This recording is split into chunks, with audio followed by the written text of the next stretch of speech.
Genesis, Kabanata 22. Pagkalipas ng ilang panahon, sinubok ng Diyos si Abraham. Tinawag siya ng Diyos. Abraham, narito po ako. Tugon naman niya. Sinabi sa kanya, isama mo ang kaisa-isa at pinakamamahal mong anak na si Isaac, at magpunta kayo sa lupain ng Moria. Umakyat kayo sa bundok na ituturo ko sa iyo, at ihandog mo siya sa akin. Kinabukasan, maagang bumangon si Abraham at nagsibak ng kahoy na gagamiting panggatong sa handog na susunugin. Inihanda niya ang asno at umalis kasama si Isaac at ang dalawang aliping lalaki papunta sa lugar na sinabi ng Diyos sa kanya. Nang ikatlong araw ng paglalakbay, natanaw na nila ang dakong kanilang pupuntahan. Kaya't sinabi ni Abraham sa kanyang mga alipin, bantayan ninyo rito ang asno, at kami na lamang ng bata ang aakyat sa bundok. Sasamba kami sa dako roon, at babalikan namin kayo. Ipinapasan ni Abraham kay Isaac ang kahoy na panggatong. Dala naman niya ang apoy at patalim, at magkasama silang lumakad. Tinawag ni Isaac ang pansin ng ama. Ama, ano yon anak? Tugon ni Abraham, mayroon na tayong apoy at panggatong. Ngunit nasaan ang tupang ihahandog? Tanong ni Isaac. Sumagot si Abraham, anak, ang Diyos ang magbibigay niyon. Kaya't nagpatuloy sila sa paglakad. Pagsapit nila sa lugar na itinuro ng Diyos, gumawa ng altar si Abraham.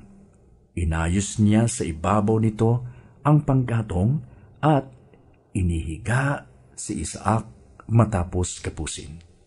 Nang sasaksakin na niya ang bata, tinawag siya ng anghel ni Yahweh at mula sa langit ay sinabi, Abraham, Abraham. Narito po ako. Sagot ni Abraham.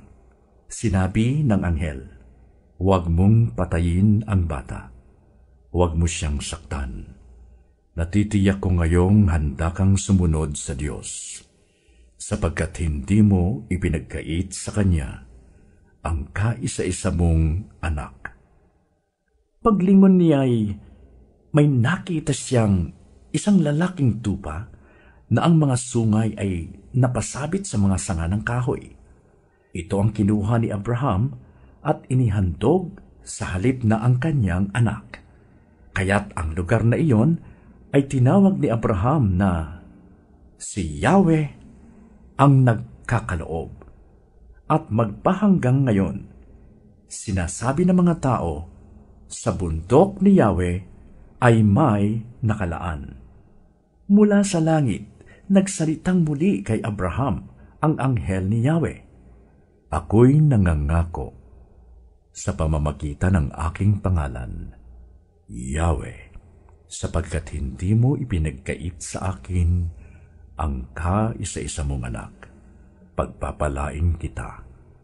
Ang lahi mo'y magiging sindami ng bituin sa langit at ng buhangin sa dagat. Sasakupin nila ang mga lunsod ng kanilang mga kaaway. Sa pamamagitan ng iyong lahi, pagpapalain ng lahat ng bansa sa daigdig, sapagkat sinunod mo ang aking utos. Binalikan ni Abraham ang kanyang mga alipin at sama-sama silang umuwi sa Beersheba. Hindi nagtagal, nabalitaan ni Abraham na si Milka, ang asawa ng kanyang kapatid na si Nahor, ay nagkaroon din ng mga anak na lalaki. Ang panganay ay si Hus, sumunod si Buz, at pagkatapos ay si Kemuel na ama ni Aram. Ang iba pang naging anak ni Nahor kay Milka, ayon sa pagkakasunod-sunod, ay sina Kesed, Hazo, Pildas, Jidlaph at Bethuel. Si Bethuel ang ama ni Rebecca.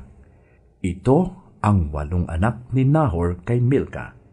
Kay Reuma, na asawang lingkod ni Nahor, naging anak naman niya sina Teba, Gaham, Tahas, at Maaka.